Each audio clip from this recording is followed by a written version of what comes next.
talked about David Taylor a couple times, and obviously that relationship has grown. But it wasn't. Feels like it wasn't that long ago. You guys were competitors, maybe bitter competitors. I don't know how you would describe it. But when did that relationship sort of take a new form for you? Um, you know, I would say relationships ebb and flow, right? Me and Kyle Dake were bitter rivals when we were both at 74. He went up to 79. We became friends. He went back to 74. We weren't friends anymore, right? Same thing with David, right? We were really good friends when he was young in his career, and before he burst onto the Olympic and senior level scene, and then he became 74 kilos, and our relationship kind of fractured a little bit. Then he went up to 86. We became great friends again, and then we competed, and then he's best friends with Kyle. Kyle moves to Penn State, right? So there's a little bit of friction between us, and so there's just a lot of it's like a reality show, bro. All these things that are bubbling, this tension bubbling under the surface. But like, as I come close to the end of my career, I'm just like, this is stupid. Most of these guys, I really, honestly, I do admire. And if we weren't competitors, we would probably be good friends. Um, and so it's easy for me as I wind down to the end of my career. I look at it from a perspective of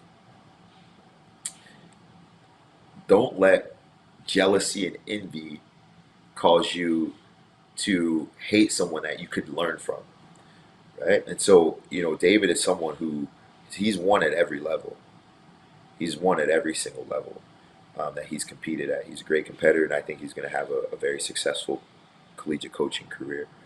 And he's always been someone I respected and admired. So, I think it was easy to kind of let the guards down. He's no longer competing. I'm getting close to the end of my career, and he's someone that I have great respect for. So I think it was kind of easy. He's a guy that if I called today, he'd pick up, and him and I have had a lot of conversations behind the scenes that no one really see. We just want to win, man, and it's bitter, and sometimes it's really petty, but it's hard to be great friends with someone that you want to beat badly, right? It's like Magic Johnson and Larry Bird. Like those guys were great friends post career, but during the game, I remember one time Larry Bird, he said, the best part of this championship is not winning the trophy. It's knowing that Magic Johnson is in the locker room crying right now. Right? Like that's how petty we are. It's like not only do I want to win, I also want to hurt his feelings. So you need a little bit of that to be great. Could you see you and Kyle Dake reaching that point, a similar standing as you and David Taylor someday? You know, Kyle Dake did something for me this year that really floored me. Like, and I've never told anyone this except my wife, but but and this is and here's uh and this is something for me that I wouldn't necessarily say shameful, but I'm embarrassed to say this, right? So Kyle lost his father in 2024, right, shortly before the Olympics or Olympic trials, and at the time, um, I was getting prepared for the Olympic trials. I knew he was getting prepared for the Olympic trials, and I was going to have to go out there and compete against them.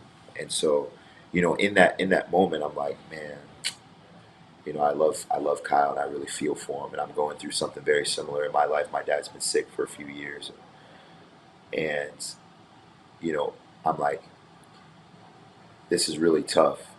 This is really difficult. I imagine that these circumstances are really hard for him and his family. And my thoughts were I should probably reach out to him, should probably send him a message and show him some love. And in that moment, I didn't. I didn't. I didn't send him a message because I'm like, well, Buddy's my competitor, and he's a guy that I have to beat. I can't be showing him love this close to an event or to a tournament. It's not the right thing to do. Competitors creed. I can't do something like this. And so I never sent that message. And my dad passed away in late January. And guess who one of the first people to send me a message was? It was Kyle. And man, sorry. Um, he's a good man. He's a good man, and he did the right thing. And I wish I would have operated with the type of level of concern and care and and empathy that he did for me in that moment. And so I'm thankful for that message that he sent me. And it was just a really powerful statement. These guys are good guys. You don't get to this level without being a good guy with a good family. The further to the top you get, the better not only the people are, but the families that raise them.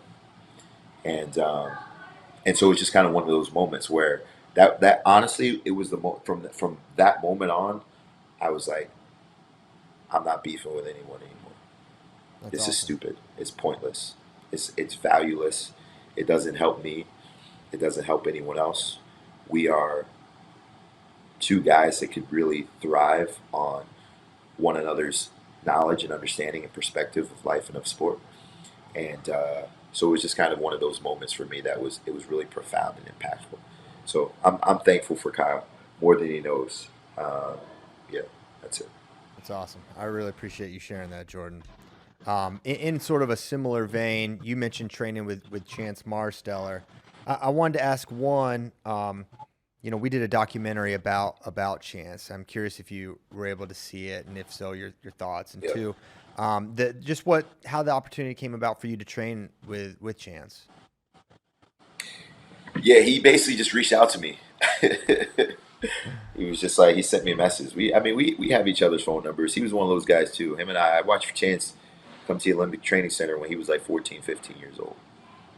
Uh, he was a little kid with the red hair and a beard when he was 15. And so we've known each other for a long time, and then clearly, um, you know, we've been have some hotly contested matches. But he's a guy again. He's doing some things at my that I'm now into that I need help with. Right, so he's running a very successful wrestling club. He's got a lot of great competitors, and he is also competing at the same. He's one of the hardest working guys in wrestling. He's driving from Reading, PA to Princeton, New Jersey, which just plug that into your maps. Princeton to Reading daily to train with the NJRTC and back to Reading to go to Alvernia to coach his club kids, and he's got hundreds of them. And so, and they're freaking good. So he was one of those guys that I had asked questions like, "Hey, how are you doing this? What's how do you improve here?" You know, and one of the crazy things. So this is wild. Well, another small nugget was when I won the trials in 2024. So last year in Omaha, my family and I like to have ice cream after I win. Right, so we walk into Old City in the old market of Omaha, and there's like 5 ice cream shops down there, but there's one in particular that we wanted to go to that makes like homemade ice cream. And so my family's with me. There's like 10 of us. Got my backpack on, my towel still around my head, my face is busted up. We walk into the ice cream shop, and there's only one family in the ice cream shop, and guess who it is? It's Chance. freaking Chance Marstellar. And I'm like, of all the ice cream shops in the entire state of Nebraska, he was the only family in there. And so it was one of those times we hadn't talked in a long time, but and we went inside and I talked to him. And I think we kind of squashed our beef. And I just said, hey, bro, I don't dislike you. I just am a competitor. I just really want to win. And he was just like, okay, I get it, right? I get it. And so earlier this year, I think he was kind of he was kind of waiting. Everyone's waiting to see what I was going to do. Right? Everyone was waiting to the last 11th hour to see if I was going to register for the Open or for the trials. And once he realized that I wasn't competing, he was like, "Hey, I'd like to train with you." And so he came down a couple days, and I tried to give him a feel and share some of the anecdotes and the knowledge that I had of Kyle Dake and my experience wrestling him. And and then from there, we just kind of took it and ran with it. We got a chance to chat, talk about the growth and development of his club, what he wants to do long term, and his future in the sport, and then also in the club scene. So, yeah, man, it's I am freeing myself from any bitterness toward anyone. That's It great. just it just doesn't really serve me. So we're in a really good space now. And this year off, honestly, not competing has really helped me refine my perspective and really kind of chip away at the hardened heart that I had from being an elite level competitor for this long.